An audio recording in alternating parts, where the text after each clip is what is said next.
Good morning everyone. Welcome to the Philippines. It's day 2, 11:30 a.m. in the morning.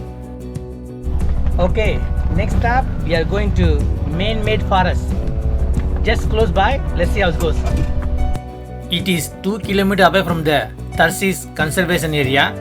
About 5 minutes ride. Unfortunately right now raining.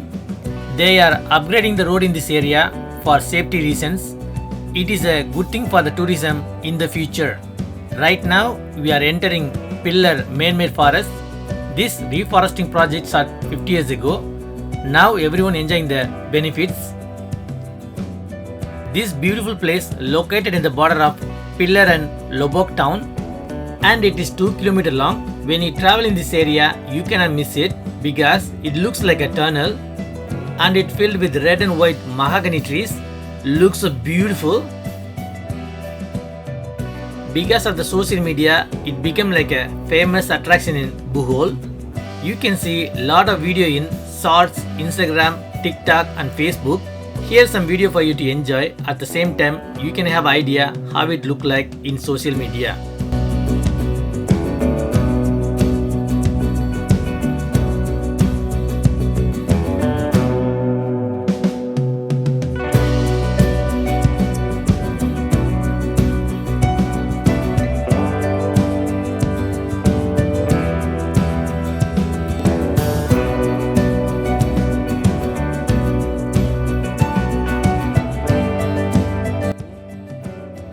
If you like this video so far, please like and comment below, and subscribe to the channel would be awesome. Thank you.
Thank you for watching. Please like and comment below, and subscribe to the channel would be awesome. I'll see you guys in next video soon. Thank you.